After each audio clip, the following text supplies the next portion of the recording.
This episode of Real Estate Renegades, and by the way, do you like the new background? Pretty cool, huh? All right, move around. See, there you go. Now you can see all the guests. Hey, this is Bryan Casella. Bryan's my mate from the USA, one of the sharpest guys when it comes to the art and skill, the art and science, I suppose, of language, persuasion, using the English language to get a whole bunch of cool stuff done when it comes to converting, prospecting, literally being an all-round influence and persuasion master. You see this. Bryan Casella coming up.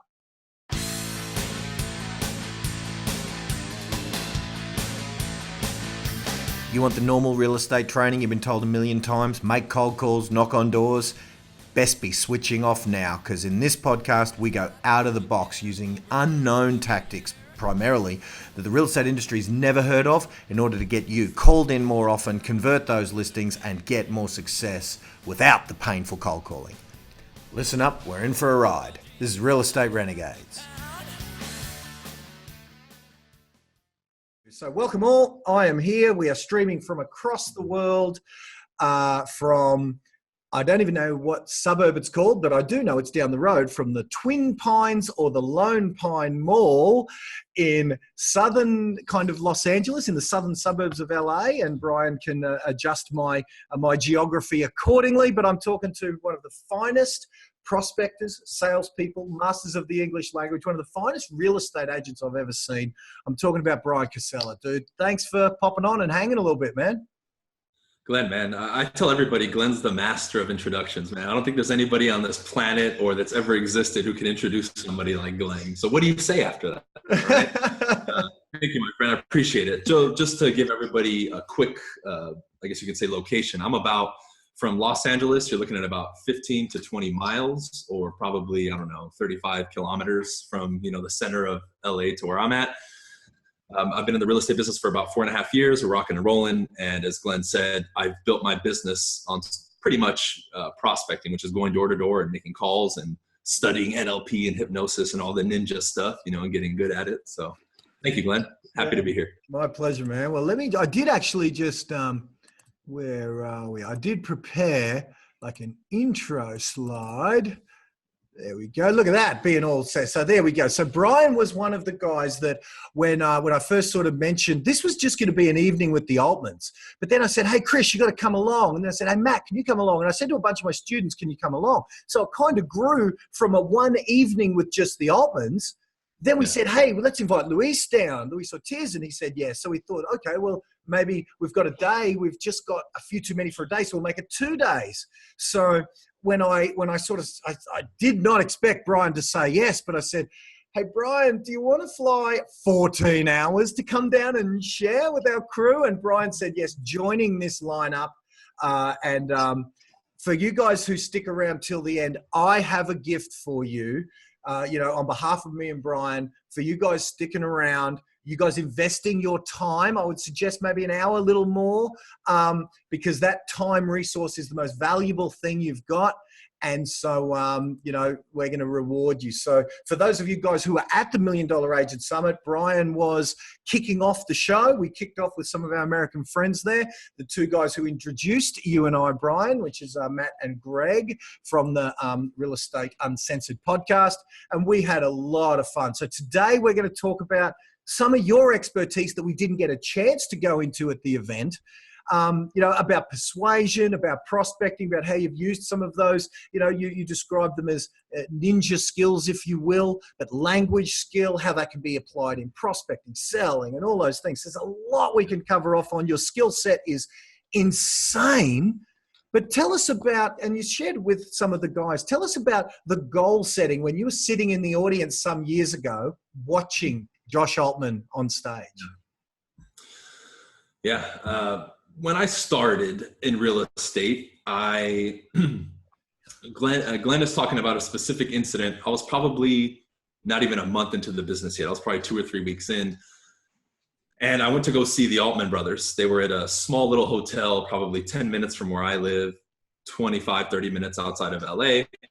And I had watched $1 Million Listing. And at that time, it was probably only season 5 or 6. So I knew the Altman brothers. I had watched all the seasons in preparation for getting into real estate. And, obviously at the time we're all naive. We think, just like on the show, it's like it's going to be in the field and I'm so ready. I have the suit. I'm good to go. And so I showed up pretty excited, and listening to them talk, I was asking questions. I was surprised. I was actually one of only 2 people there, Glenn, out of 500 who actually asked questions. And I literally, at one point, I was like, no one's going to ask questions. Can I ask more? And I kept asking questions. And at one point, when we finished, I took a picture with them, and I said to people there that came with me and other people, I said, I'm going to be on stage with these guys, right? I don't know how I'm going to get there, but I'm going to figure it out, and I'm going to do it.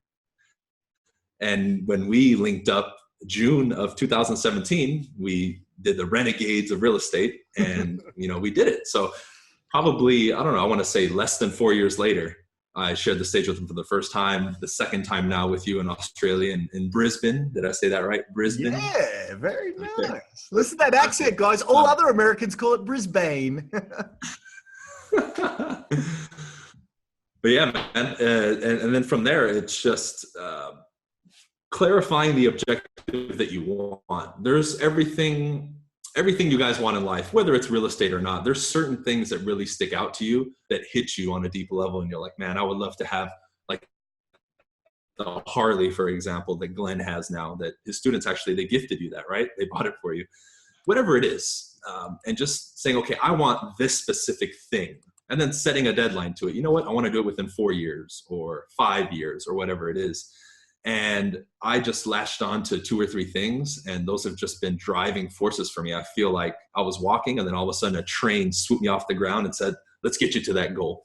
And I think that's really the key where people miss it, Glenn, is they're not going after those things that are dear to their soul. The fabric of your being. When I would say, I'm going to speak on stage with the Altmans, I was already envisioning it, going through the emotions, and I was like, this is it. This is it. That's interesting. It was worded by Bob Proctor, I think. And I know I've heard it repeated by Eric Thomas, saying that most people, even serious goal setters, don't aim for the things they want. They aim for the things they think they can get. And I'm the same. I always had my goals, I never set the big grand dream goals. And it was only because a very clever speaker tricked me into setting the grand dream goal by asking me a question: what would your goals be if you couldn't fail, or if you weren't afraid? So it was Eric Thomas and Jed Xavier who both asked me those questions. Really, that to me is the same question, but using different words. But my answer was the same each time they asked. And that was with the safety of that caveat in mind: headliner Arnold Schwarzenegger at one of my events. But I never would have set that as a goal if you'd have said, Glenn, what's your goals? Because I never would have dared dream that big, But so just some clever mentors, cleverer than me, tricked me into doing what you just said, actually asking for what I want, not what I think I could get. And, as I look around my office here and I look at the wall over there, there's a photo of me and Arnold working out at Gold's Gym. And there's a photo of Richard Branson cutting off my I surround myself with those visual reminders, I guess, that anything is possible, I did the same, Glenn. I remember carrying pictures of the Lamborghinis and the cars that I wanted. And even on my wall in my home office, in my regular office, in my cubicle, there's just visuals of the mansions that I wanted, homes from Beverly Hills where I see myself living in, just all the things you just mentioned, right? And the beauty in it, and even for the audience watching, is you're now hearing 2 stories from 2 individuals who did the same thing. Therefore, now it's possible, meaning you can do the same thing. And I forget where I heard that or read that, Glenn, but on a scientific level, the moment you in your mind can conceptualize the idea that something is possible, for example, like seeing us and hearing our stories, it's like your mind now is like, okay, let's go. But we get in our own way at that point. And we're like, well, I can do it, but, and then the story starts, right? Mm-hmm. So I would immediately, for everybody watching, write down that one thing that scares you. Like the caveat that Glenn said, if you couldn't fail, if you knew you couldn't fail, what would that one thing be? Maybe it's being a millionaire in real estate, making $1 million in income so you can be on stage at a show, whatever it is. I'd like for you to write it down so we can already start the process. Love it, man. Hey, while these guys are writing that down, it's only on here because I was quoting this to one of my students the other day in this book. The book is called If How-Tos Were Enough, We Would All Be Skinny, Rich, and Happy. Right. And look, it's a good book that's got some great, solid, basic principles. But I want to read this statement to you and see, with your mastery of how minds work, what you would say about this and what we can do about it. Okay. It says, and this is the first page, chapter 1, page 1, just this box. You do not make 99% of your decisions. Your programs make them for you, but you think you are choosing. Right? Now, we could insert the word for programs. We could insert patterns of behavior, unconscious mind. We could insert a bunch of synonyms for that word programs. But what would you say if we think we're choosing, because we have an intellectual part of us that thinks it's doing the job, but we've got programs, insert synonym here, whatever that is, that's actually doing the choosing for us. What is our solution to that, given that we're not actually making these bloody choices? You mentioned we get in our own way. Surely that's not by design. We don't want to. Yeah. Great question, Glenn. I'm so glad you brought that up too, because I was thinking about it right away. It came to me as you were saying it, and then it further solidified when you were speaking. What you just described is the autopilot that 99% of the population is running with, okay? The one word that came to my mind right when you said that, how to get around it, is awareness, right? Consciousness, right? What he described as a pattern is now unconscious, meaning it's operating like your heart beating, you breathing, right? Your eyes blinking without you noticing it, right? And as I begin to name those, you probably put your attention on it and now you feel it a little bit. However, you're still not in control. One of the exercises I did, Glenn, and man, I didn't even think we were going to talk about this. This is awesome because this was a life changer for me, man. I immediately did what I guess the label would be an evaluation of your belief system and philosophies, right? Of everything, right? What I consider working hard, right? What I think about money, what I think about real estate, my beliefs about millionaires, for example. I was always brought up, money's the root of all evil, okay? Now imagine somebody watching you or wanting to invest in your coaching and they think that even if they start making money, they're going to spend it foolishly or something's going to happen to get it out of their hands. So it was one Sunday, I sat there for hours, Glenn, and I literally just started writing all this stuff down. And I said, okay, let's talk about money. What's the first thought that pops in my mind?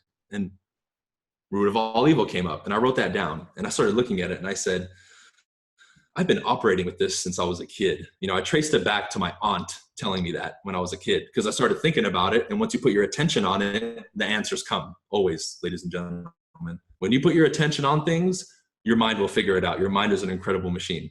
So I traced it back to an innocent conversation 16 years before with my aunt. I remember the moment.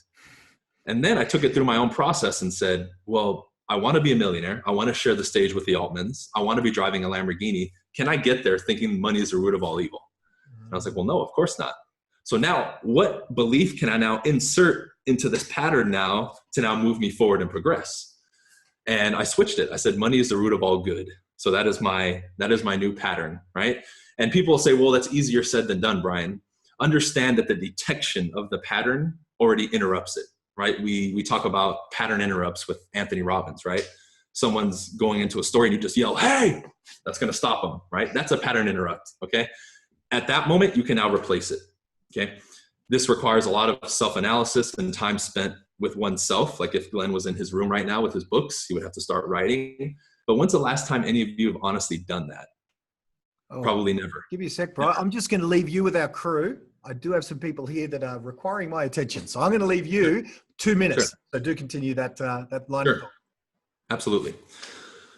Thank you, Glenn. And you guys need to realize that this exercise was never done by most people. Or if you think you've done it, maybe like in a goal setting area or seminar, it wasn't done to a deep level. You have to be honest with yourself.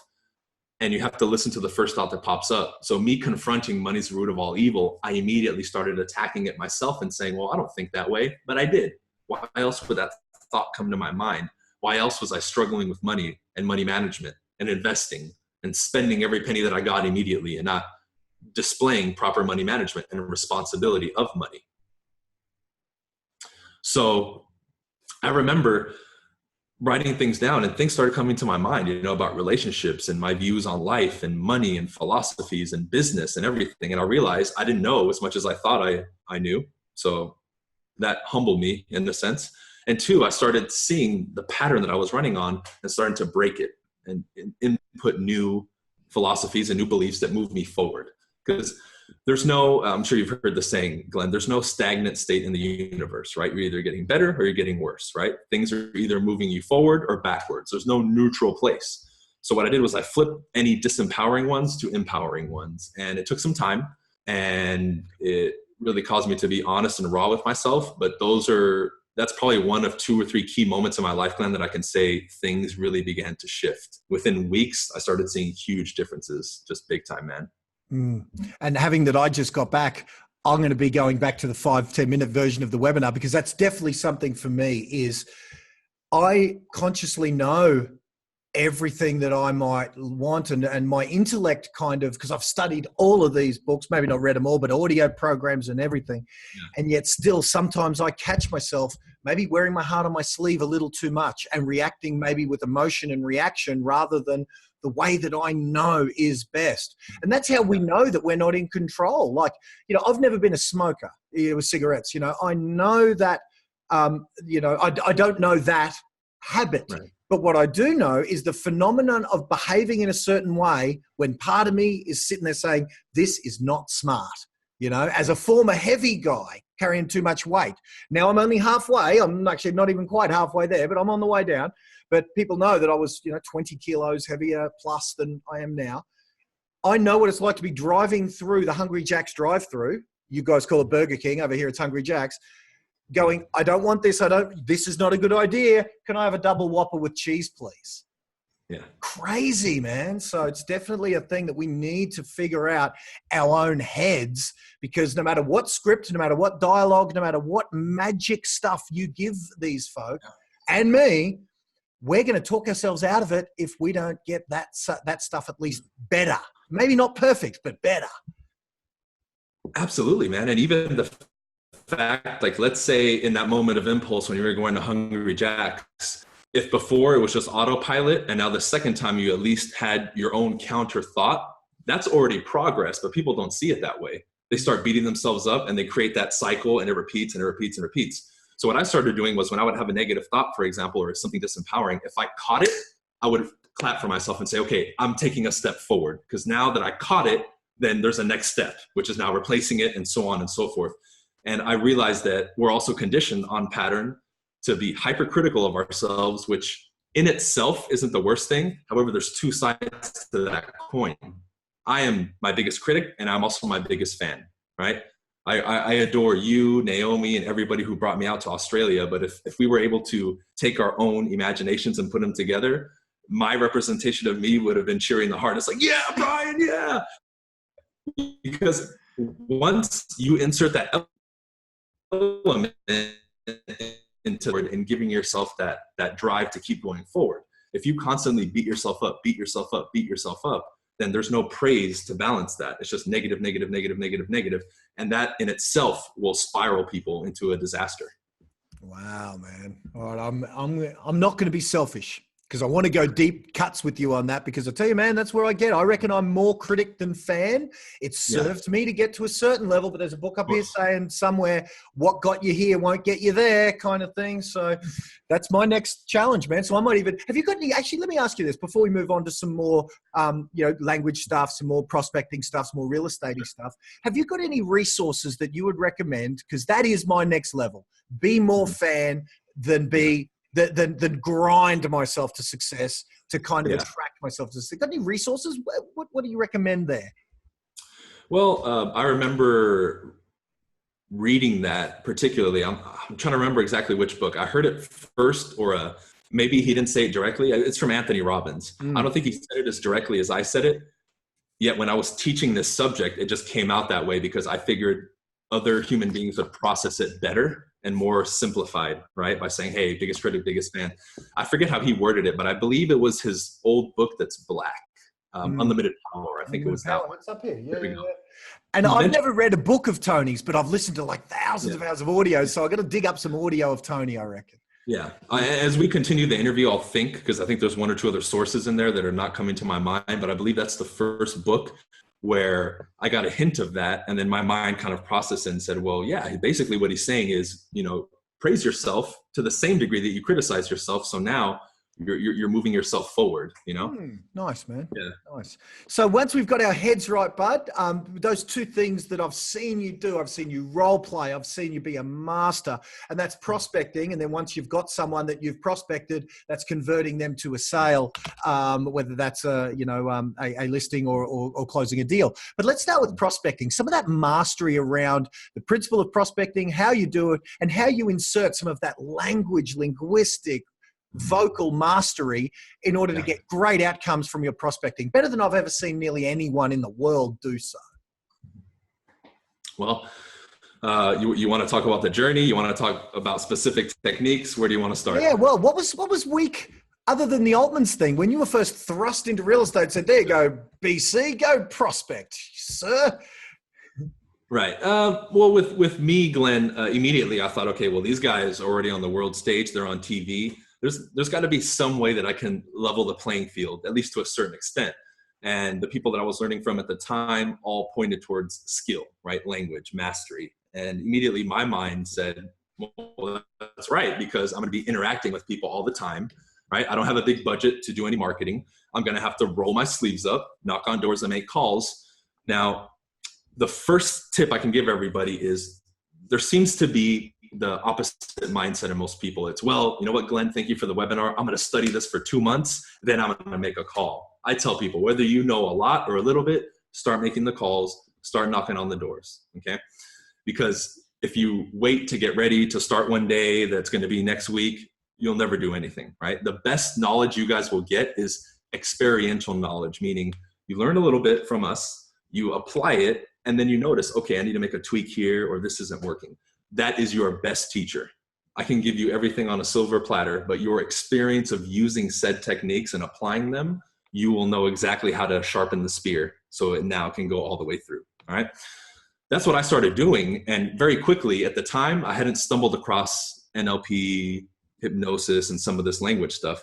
I was literally getting beat up, and I would take a step back and say, okay, I've heard this objection, right? How long you been in the business? And it keeps messing with me. I don't have an answer for it. So at night, I would write the objection and I would start writing responses that I thought were good for it.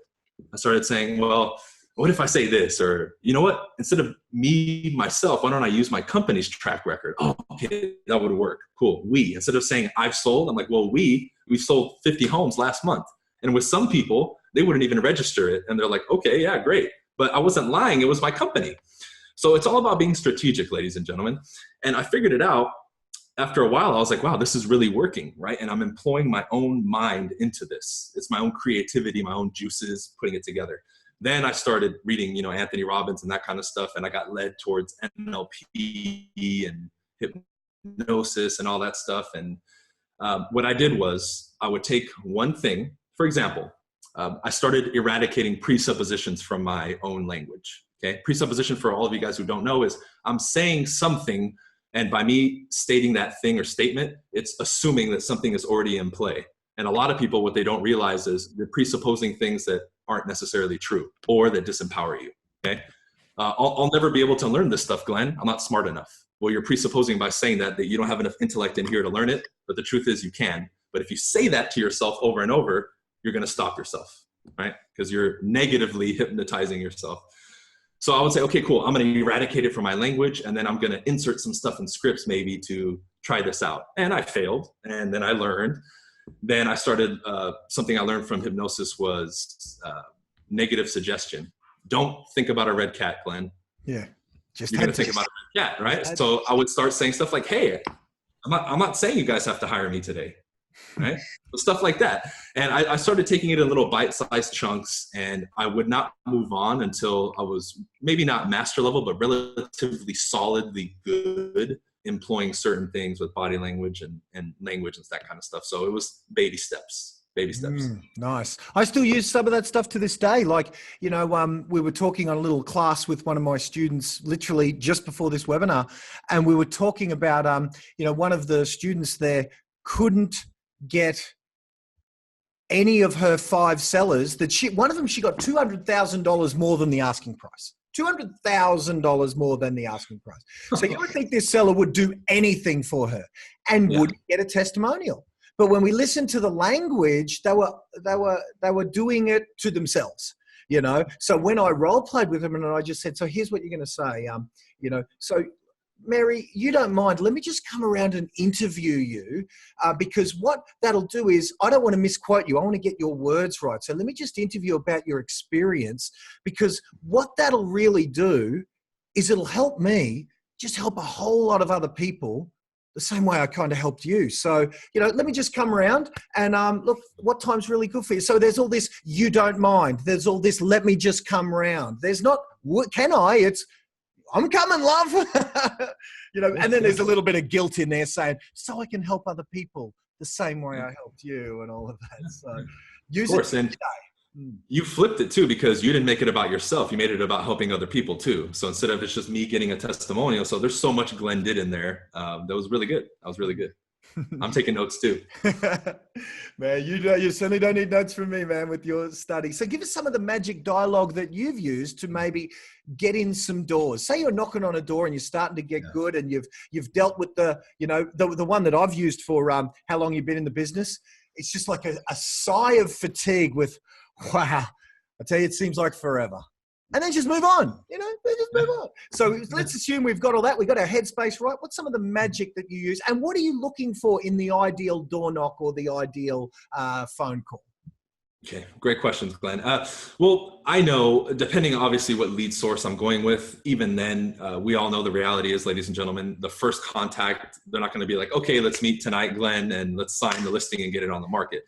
My end goal most of the time is not only just to build as much trust as possible there, and almost like I want to eradicate the feeling of, okay, there's somebody at my door here bugging me. I want them to be like, okay, this person, wow, this person's sharp, this person's cool, they could be my friend.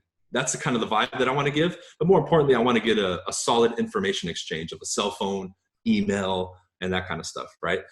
As far as magic lines, what I do is very strategic, right? Immediately when I knock on somebody's door, I pepper it in my language and I say, oh, hey, my name is Bryan. I'm a local real estate agent. Look, I'm only going to be here for a couple seconds. So I'm already letting you know that I'm going to be out of your hair. What's the number one thing you guys think of when somebody approaches you?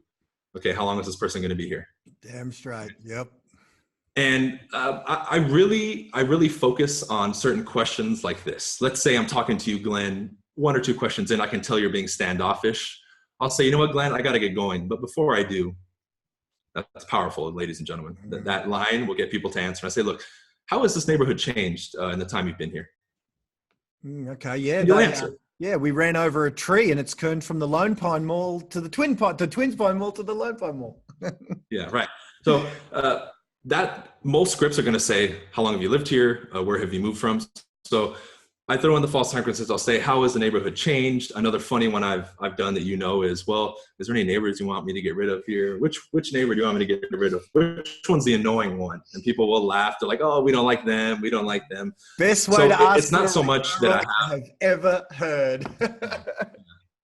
And it's not as if, Glenn, I have 500 tactics. I have 3 or 4 lines, but that's really all you need. But what I tell people is focus on this. As I'm talking to you and you're a stranger, there's going to be moments, no matter where you're at with language and everything, that you feel like, okay, it's getting to the end.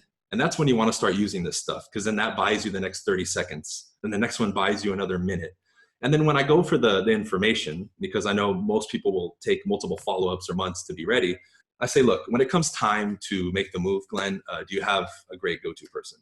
Oh, guys, let me just hold up. Did you see what Bryan just did then? Bryan, break that down, brother. Well, I asked the question, ladies and gentlemen, but I don't know if you can see on camera. I subtly just pointed to myself. I didn't say, do you have a great go-to person? I just did a subtle little point. Do you have a great go-to person? So I pointed. What I'm doing there is anchoring. Do you have a go-to person? I want that to be me. And that tactic works. It's not just like one time. Glenn's going to be like, oh, come in, Bryan. Yes, we're going to use you. It's going to take multiple times, right? But that's a very slick and subtle NLP trick that will start getting the ball rolling of that process, right? Well, it's certainly a way that whenever you're talking about good stuff, you say, whenever you're talking about good agents, look, there's certain things good agents will do. But then, look, I understand that some agents kind of do things their own way, but then when an agent who's done the work, and so I'm now naturally completely unconsciously competent. Whenever I'm describing attributes that are good, I'm kind of like that. And whenever I'm describing attributes that I want no part of, I'm like that. Yeah, it's a really good tactic to get into, because we all use body language. It's just most people use it all randomly. This is using the same phenomena, but by design, instead of it being kind of some random whatever. Yeah. Yeah, and we know that obviously you've seen the percentages, body language and tonality is what, like 93% of our communication or something like that. And everybody will be like, well, Glenn, what's the magic script to get them to, you know, set an appointment with me? It's like, dude, you're focusing on the 7%, when in reality it's the 93 that's the big piece of the cake, and you want the little one, you know? Love it. Love it. Love it. You're so right. You're so right. Damn it. I don't even want to talk about the script now, because you're so right. Enthusiasm and maybe body language with intention, and you're golden. Screw this us. is what I say, Glenn, right here. I tell people, look, at the very least, if I interact with somebody at the door, I'm going to take them from, because we would agree that most people living in today's world are more disempowered, more maybe a little angry, or they feel defeated, right? If I interact with somebody for 30 seconds or a minute, I'm going to lift them up, right? But what did I just do there, ladies and gentlemen? They're going to associate good emotion with me. Boom. Now this game has begun. Because now, if I get their information, the next time I call, their mind isn't necessarily just saying, who is this? Emotionally, they're going to say, oh, Bryan, he's good. Let's answer, right? And that's way deeper than any perfect line I can give. Now, Glenn, before we move on, you want me to give you the rest of that dialogue? Or, Please. So, most people will say no, and I say, great, why don't we do this? Why don't we do this? I have my hands up. It's like very innocent. Like, why don't we do this? Why don't we just exchange information and stay in touch? And I pull out my business card and I say, do you have a business card? Most people, you'd be surprised, run home businesses or have some kind of business card. I need to record next time, Glenn, because I get so many like excited reactions from that question. Like, oh, my business card, because everybody wants to give out their business card. They're like, oh, hold on, it's in the house. Yeah. And they'll go get it and they'll come out excited, like, oh, here you go. That's a good idea. Please, man, you got to get one of those little lapel cams or something, just a little subtle one, just for us internally. That's a good idea, man. And so, but what's on the business card? Cell phone, email, everything I need, and then I can just step out and jot down the address. Now, if they say no, I hand it to them like, you know what, no worries. I'll just text you my information so you have it. And we all, I mean, I know you guys also have your numbers. Here in the States, we have a 3-digit area code. So what I do, it's 04. 04. Yeah, 04. You'd be 04. So, example, ours is 626 in my area specifically. So I'll look down at my phone and I'll say 626, and 99% of people will finish it for you. I'm doing what he did earlier. I'm not saying, can I have your number? You're giving me your number. I'm assuming the sale, right? And I think I've had one person ever say, whoa, I don't want to give you my number. I said, you know what, man, I'm sure you think I'm going to spam you, right? He said, yeah, I promise I won't. It's 626, and he gave it to me. Wow. And that's this is it. This isn't 10 times. This is thousands of times that you've done this, and one almost put up a little bit of the thing and then gave in on the first BC thing. Now, before we move on, Glenn, we have to also highlight, some of you may use this in the beginning and it's not going to work because your delivery isn't right, your body language isn't right. Like if I ask Glenn, like, oh, Glenn, why don't we exchange information and stay in touch? He's going to be like, get out of here, bozo, right? So the delivery and your body language has to be relaxed. If you're nervous, they're going to feel the nervousness. So understand that this will take time to master. Yeah, for sure. Hey, look, I don't know. I know we've got sort of half an hour to go. And again, or as much time as you've got, but certainly I'll be management and conscious of that. Is there anything going on in the background web-wise? I know we've got a big planet between us, and that's probably our problem. But just there's a little bit of a lag and a delay there. And I just wondered, there may be nothing we can do about it because you're coming through pretty clear.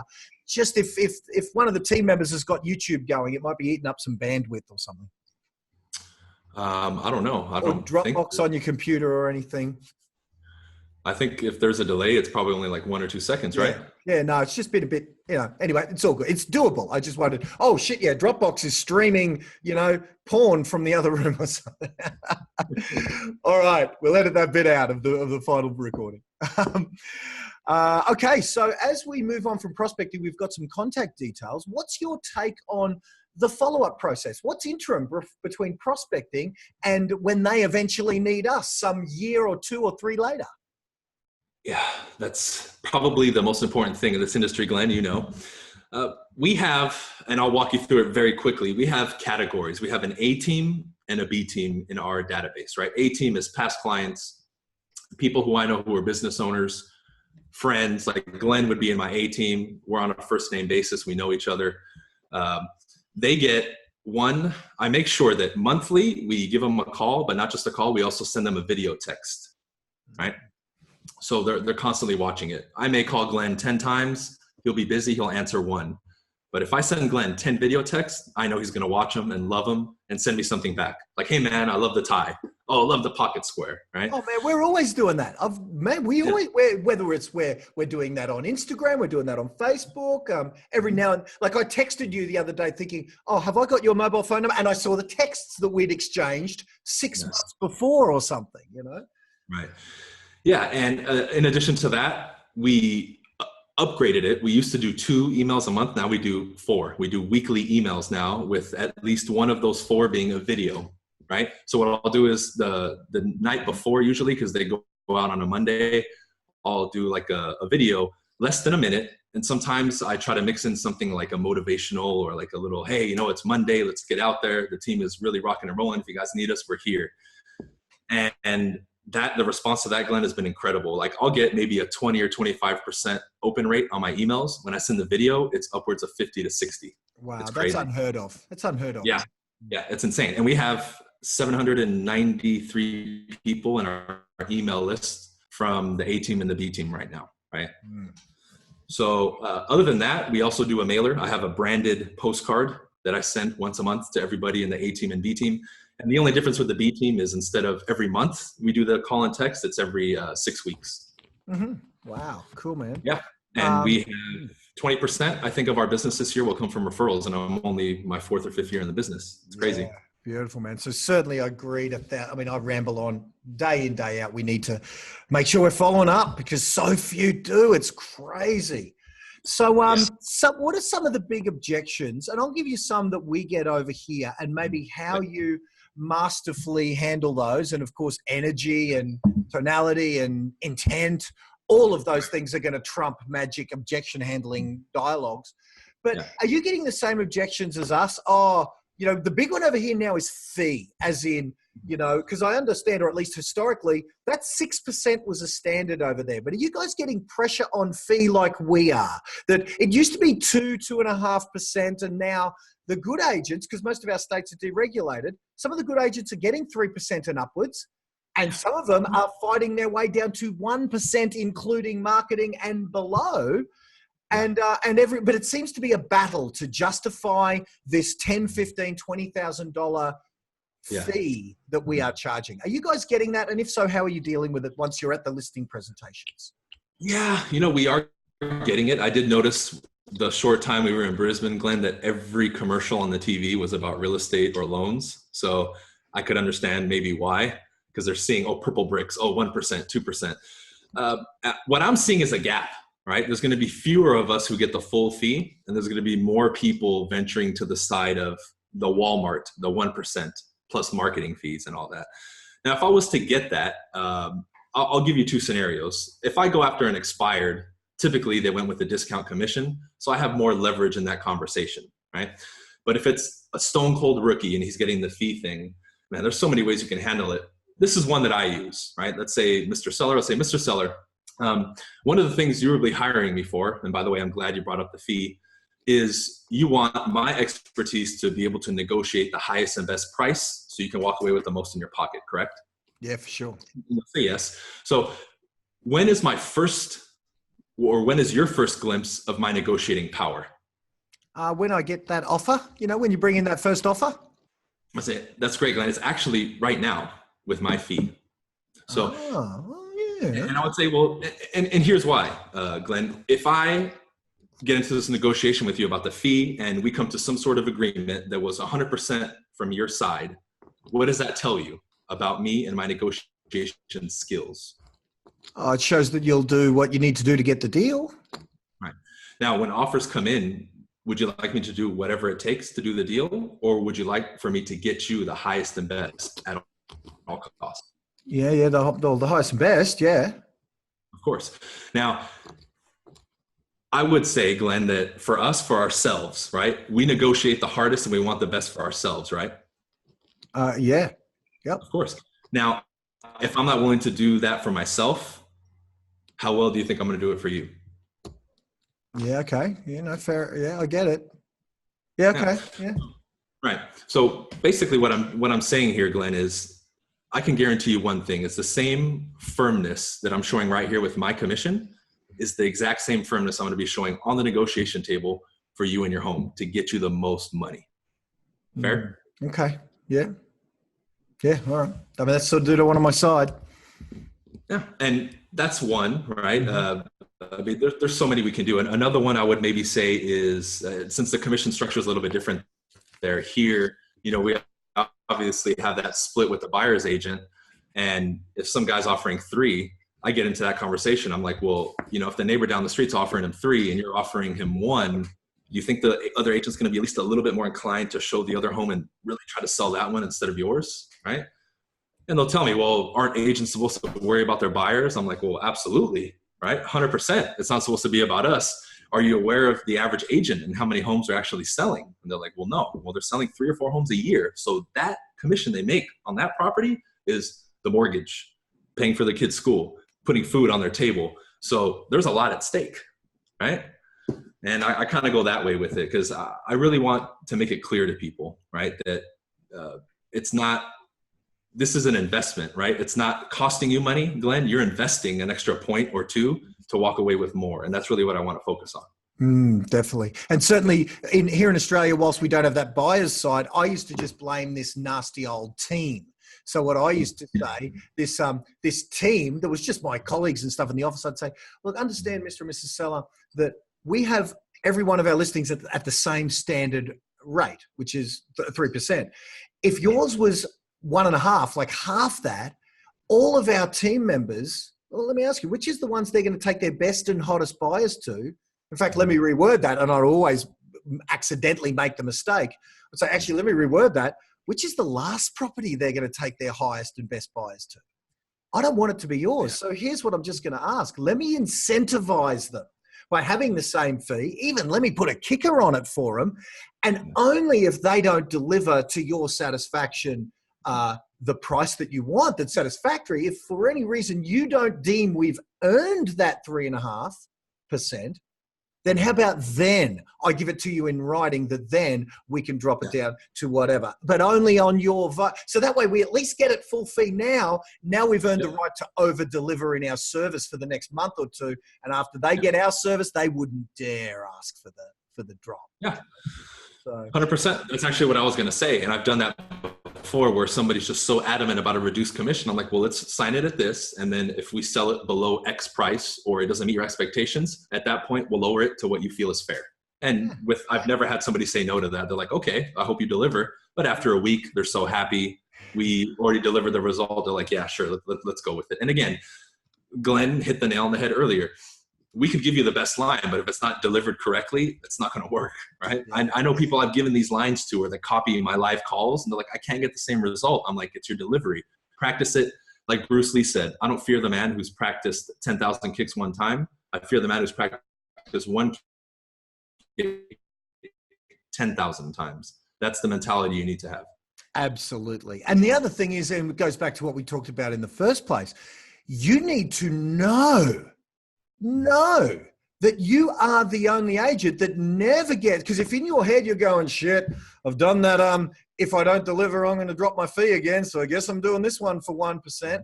You know, if you go in with that mentality, bet your ass they're going to drop you down to 1%.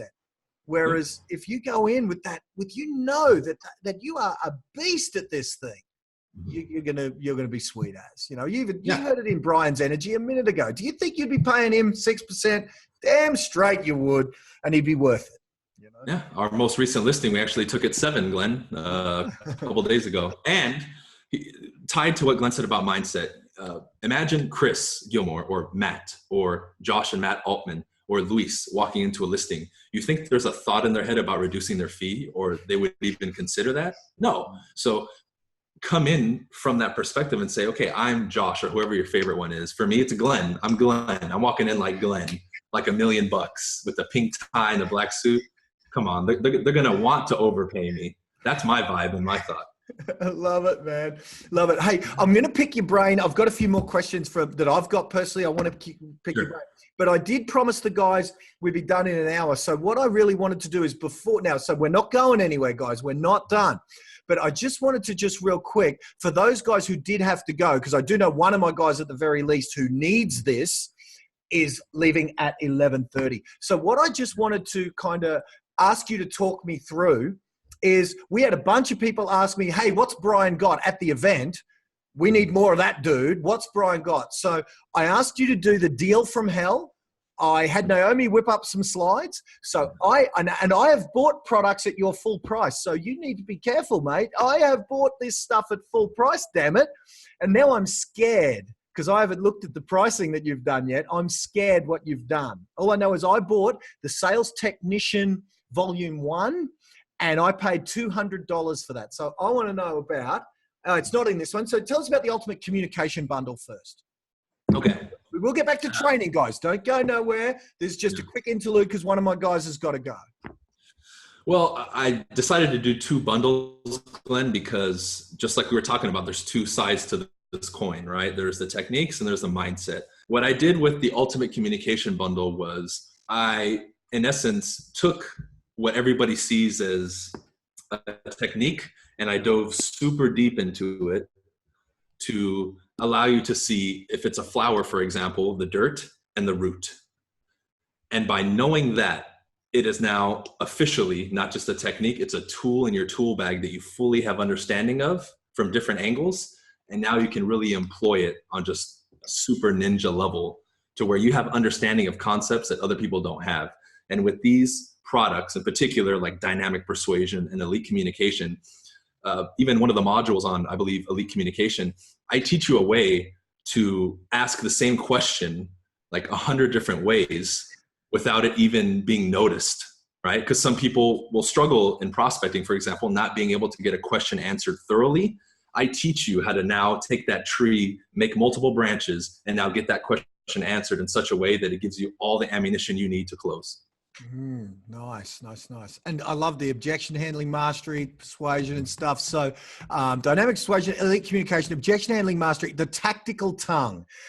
Easily the greatest piece of copywriting for a linguistics course I've ever seen.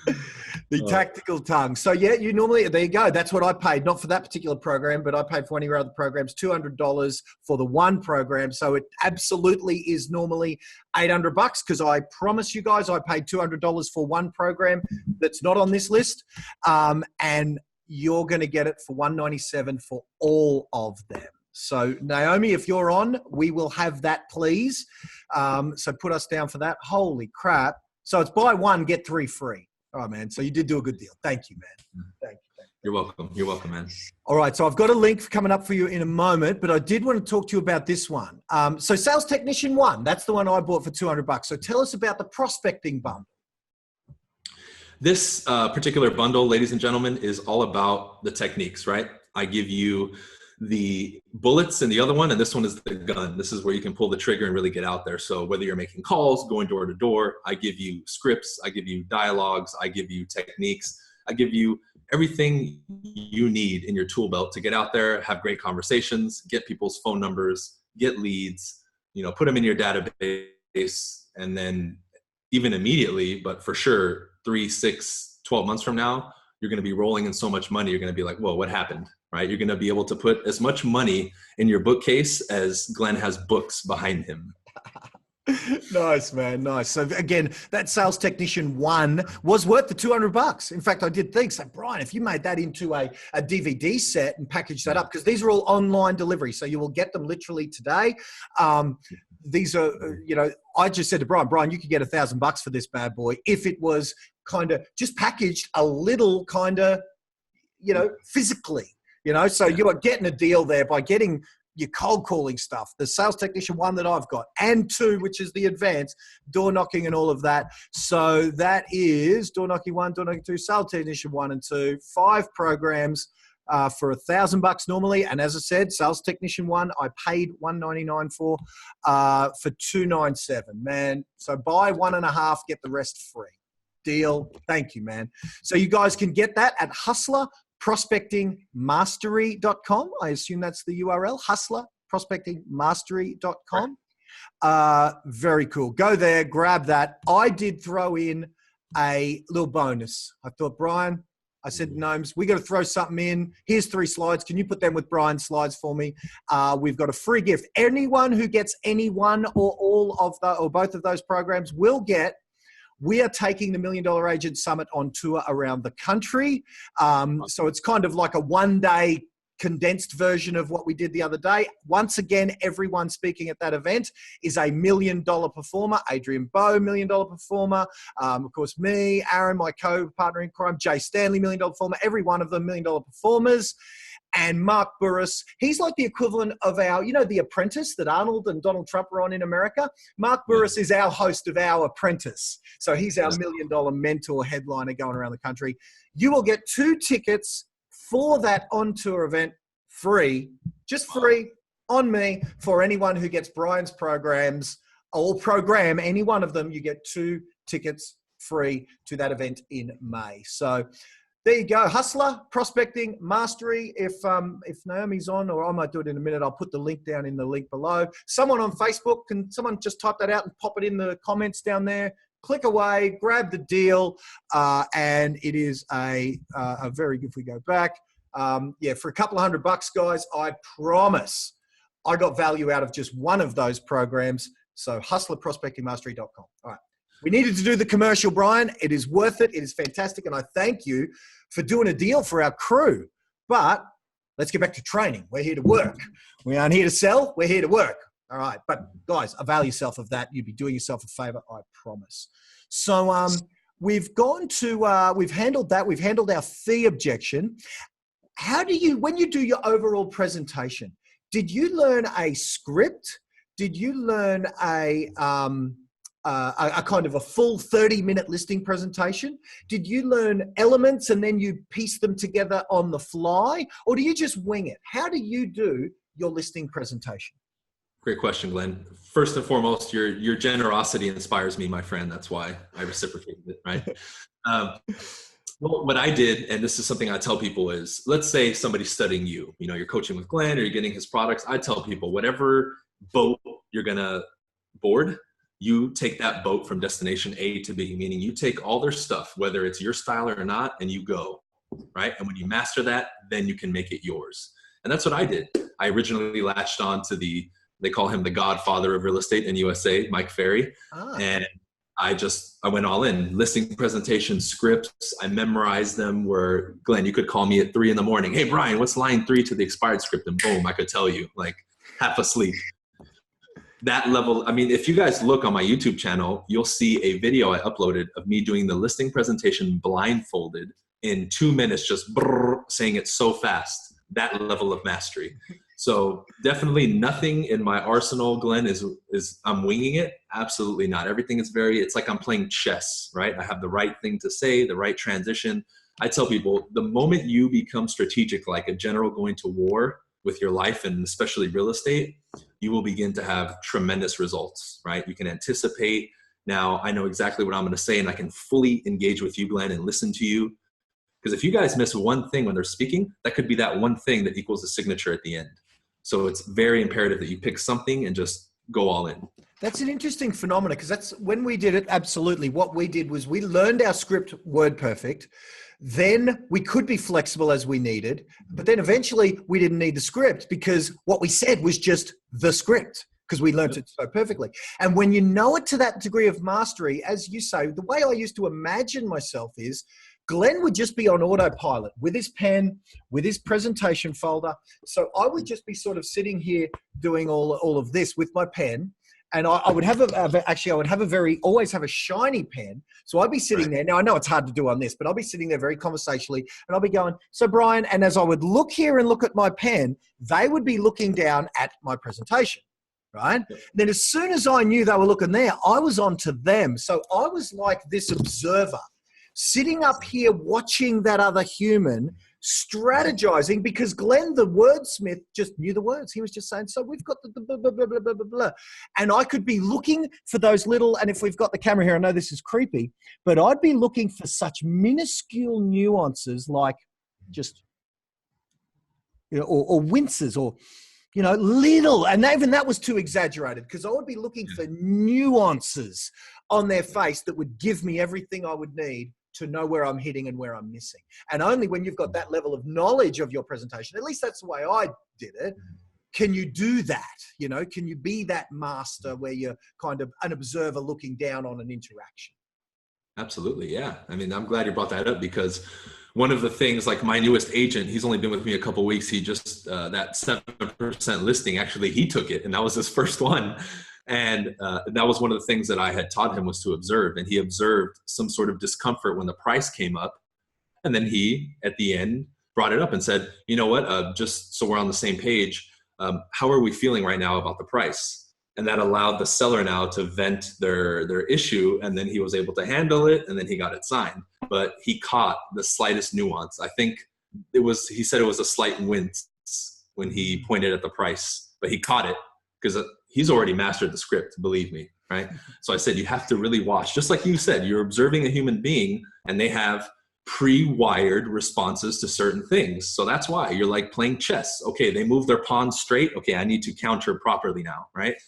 And I love what you said about once you learn it and master it, now you can do your own thing. That's the key. Master first, then do your own thing, right? Yeah, I heard a magician, not that I know anything about magic, but there's this marketing guy that is a former magician. And he said the same thing about his magic teacher. He said, first you do it to my way, and then you do it your own way, you know? Absolutely the case. So yeah, my first speech, in fact, was, you know how they have those tribute bands that just play other people's music? So they play Kiss, or they play Bryan Adams or whatever, and they're a tribute band. My first speech for my sales company, I was the Tony Robbins tribute band, meaning I had listened to this Tony Robbins sales training so many times, hundreds of times, that my first talk was the 2-hour Tony Robbins objection handling formula, his 10-step formula, word for word, you know. But that was the way, you know, master someone else's stuff. And now I don't even sort of teach that stuff anymore, because I ended up finding my own thing, you know. So of course, yeah. Of course. Pretty cool. All right. So, man, okay, I do have a question from our crew here, and we will actually, I will get someone, maybe Naomi, you could text me through, or someone could text it, or Facebook PM me. You could, if you wanted to. If there are any questions in the Facebook feed, in the Facebook live feed, if you could feed them through to me on PM, then I can ask Bryan. But one is coming through here live on the Zoom. Being a young agent, people say to me, how do you know what it's like selling a home if you don't own one yourself? So Bryan, you've got some young guys working for you. Have they ever run across that one? Have you ever mastered that bad boy for them? Yes. And I'm going to answer this 2 ways, Glenn. Number one, to the person asking the question.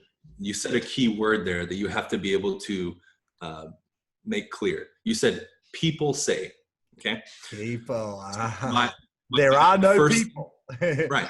My first thing would be, did one person who's not even connected to the industry or expressed any interest in selling their home, was this their opinion? Or now, have you heard this from several homeowners who are interviewing you to list your house? Those are 2 completely different things. My guess is, like most people, it's the first one. It's just an opinion, so it doesn't matter. It goes in one ear and out the other. You need to be very careful, ladies and gentlemen, of who you take advice from and whose opinions are valid in your life, okay? If the bum approaches me on the street about, hey, I got a money lesson for you, I'm going to be like, dude, this isn't going to work, right? So now let's move on. Let's say somebody does say that to you. I could say, look, Mr. Seller, I can totally appreciate that, because one of the things is you want someone also to be able to appreciate your house and everything it has to offer. So now when I speak to a buyer, I can really, you know, sell your home, right? They're going to say yes. So what I did there is I reframed it in essence right there, right? That's a little bit more advanced, but to tackle the question, I would say, look, Mr. Seller, one thing is owning the home. It's another to know all the components of selling it. Is that right? Mm-hmm. Yep. Okay. I just did the same thing. So now I separated home ownership from selling it. Now, you're absolutely right. I don't own my own home yet I do live in one, and I know about a home enough. More importantly, the elements of selling a home. I'm a master at these. And this is ultimately what's most important to you, correct? Yeah. Yep, for sure. That's what I mean, and that's not a script, guys. I literally just made that up in my mind. But what I did there was I separated home ownership and selling, which we know are two completely separate things. Yeah. And then I attacked this and said, I'm a master at this one, which is what you want, right? Cool. Yep. Done. Yep. I like, mate, because that's absolutely valid that we do hear that. How long you've been in the business. We talked about that one, I think, earlier. And that's a similar of that. I've heard someone say, I would just say to you, and who is that? It's Alex. Alex, if you're good enough, you're old enough. And what I mean by that is, dude, if you have the degree of linguistic mastery that I see here in Bryan, they're never going to hit you with that because you'll be too freaking good, right? You'll be too freaking talented that they won't go. But if they ever do and they see you, maybe you're a bit baby-faced and you're 23 and you look 18, well, if you get that one, then when you have all that confidence from having studied like what Bryan said, you could just go say, look, I understand there are some people who, some old school agents, maybe using a little subtle kind of throw them under the bus. Look, I understand there's some old school agents out there literally who've been in this game for a long time with a lot of experience. And I don't have that experience and I am younger. But here's what I can promise you. I've got the time, and I've already spent the last 6 months studying from global masters at the art of selling a home. And I've spent 60 hours a week doing so on top of my part-time job that I've been doing before I even got into real estate. Since I got into real estate, I've done X, Y, and Z. And now I work with a team, with Bryan Casella and a team of guys and girls with a combined 80 years of combined experience. And here's the kicker for you. You may be my first listing, and you are, if you entrust me to take this on. And with that 80 years experience, I am your full-time 90-hour a week. You're only giving me out of a week, maybe 3 or 4 hours a night to sleep. I'm your 90-hour a week employee, slave, if you will, spending 100% of my time on your listing as a gateway to that 80 years of combined experience, the databases, the buyers, and all of those things. Let me ask you this. No one's going to work harder than me, I promise. No one's worked harder than me to get the skills I got, I promise you. And if you disagree with me at the end of giving me a shot, my fee is $0. I want you to call me and any other agent you're considering at any time of the, not any time of the day or night. Call me at 2 a.m. and call them at 2 a.m. Whoever answers the phone with the enthusiasm, with the they don't sound like they've just woken up, with the skill, with the courtesy, as if they're ready to serve at 2 a.m. And if I fail, I insist you go with one of them. But if I succeed, give me a shot. I will not let you down. Man, if you nailed that shit, I don't care how experienced you are. I'm hiring you. So something like that anyway. I just sort of made that up. But it wasn't about the script. It was just about they're old school and they suck because they've got their little work-life balance and 40 listings and they give you half an hour a week if you're lucky. I'll give you my life. Give me a shot, Yeah, so Alex, good question, bro. And you can get through it, man. I know you can. Step one, you need to get so freaking good, man. If you haven't got, look, if you've got a couple $100, get Bryan's thing, right? Get Bryan's thing and you do the Bryan Casella tribute show. Oh my God, you'll be a murderer. You'll be a murderer, man. So, but anything to add to that, Bryan, on my rant there? I'm stealing your thunder. Yeah, you took something that I was going to bring up was, I would say, yeah, I'm new. However, how many agents do you know, Mr. and Mrs. Seller? And they say we know a couple or none. Well, a very small portion of them, a small percentage, actually have a coach or somebody helping them. Did you know that? And I'll say, well, I'm one of those people. I invest this, we do X, Y, Z, kind of like you just said. So what does it tell you about me if I have a coach that I invest thousands of dollars to every month to help me become better at selling your home? Does that tell you I'm pretty serious about this or that it's not really that important, right? And already I'm like, okay, cool. So that's how dedicated I am. Is I'm not only dedicated now to get your home sold, but I want to continuously make this better and better and better. And I'm absolutely 100% committed to working for you and getting you the best result. right? Similar to kind of what you said, I would use the fact, because this is the way you need to look at it. Anybody listening is, all of us have certain strengths. Play them, right? If you're new, but you're watching Glenn and learning, hey, I'm working with one of the top coaches in Australia to help me serve. Use that. That's one of your strengths. That's why Glenn is here. That's why I'm here, or anybody that you watch. Be like, I spend, like he said, 60 hours a week to perfect this craft, to now be able to deliver a check to you at the end saying, your proceeds for selling the house, Mr. and Mrs. Seller. Nice. Very nice. Love it, love it, love it. All right, here's another one. Is there any suggestion on how to obtain listings in the current downturn market? So for the last couple of years, the market's kind of been a bit heading down. So sellers, for example, and I'm assuming, I'm just seeing who this is. Is that Vincent? It's not coming up with the full name. Vincent. Oh, so if it's Vincent that I know from WA, all I can see is VI ... But if it's Vincent that I know, so he's been in a market where prices have been nipping down. So he's kind of selling properties, perhaps even to people he sold them to, and it's not even worth, he might have sold it to him for 400,000. It's now worth 330, and it's still overpriced by 30 grand. The market is currently stabilizing. So there's maybe some good news for you, Bryan, to help him. I've been door knocking expired listings and withdrawn listings in the neighborhood. And all of the responses were the market didn't line up to their expectations and they couldn't afford any more losses. So, what would be your take on obtaining listings when sellers are saying, Bryan, I just can't afford to sell right now because it's only worth 80%. I couldn't even pay the bank out. Yeah. I mean, that's a great question, man. I think it really depends. I would dig more. For example, if I know somebody wants to downsize, right? The angle that I would use is, look, you're downsizing from 330 to 200, right? The longer you stay in this home versus the other one, which one's depreciating quicker? The higher priced home or the lower priced home? Well, obviously the higher priced home, right? Because it's worth more. So by making the move now, they could reduce losses, right? If they're going to downsize. Now, if they're going to upgrade, that's a great question. I really would dig more into their situation because I haven't worked in a down market yet, right? So I'm not speaking from experience, but I know that every single agent that I've talked to when the market was down or going down or already at the bottom, that's when they expanded the most. Because whether we realize it or not, there's still people out there that have to buy or sell. Not, oh, you know what, Glenn, if the price is right, maybe I'll sell. People that have to buy or sell.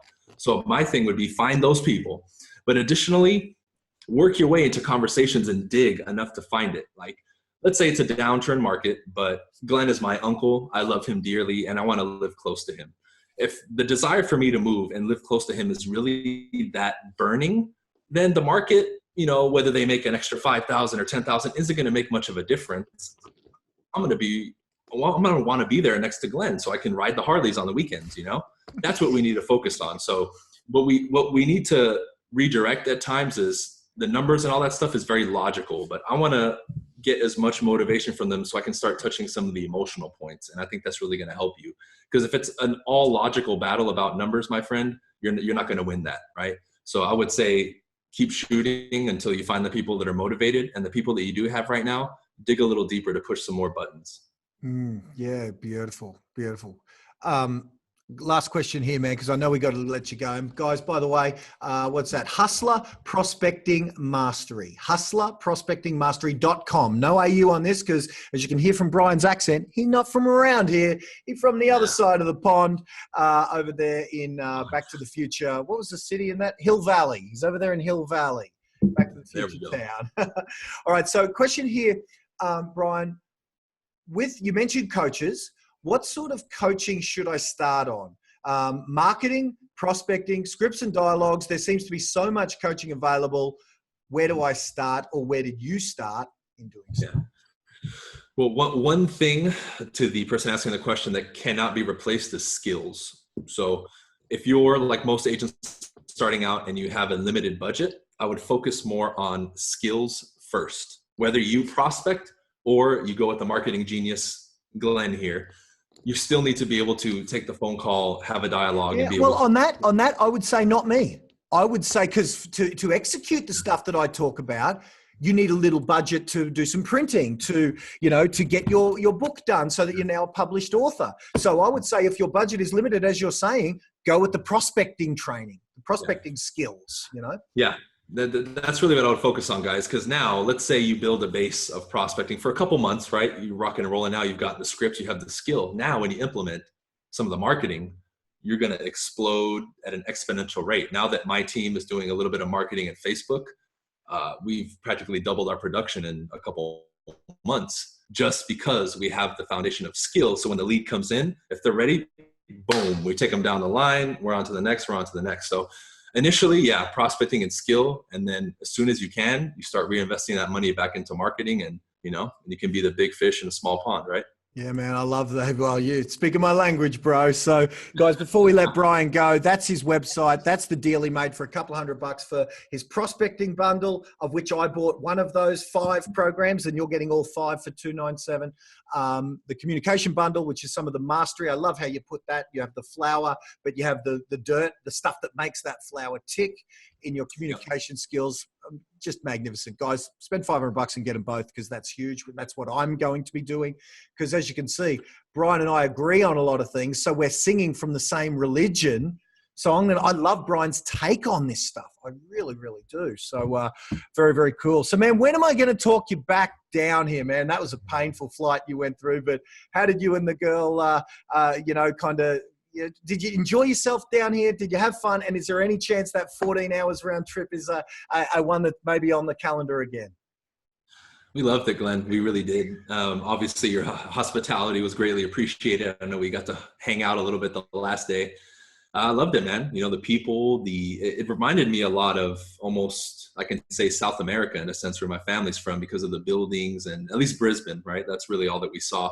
And then the zoo was incredible, right? Being able to see the kangaroos, and it was really overall an incredible experience, man. I'm definitely going back to Australia. Oh man, pass on my regards to Loida.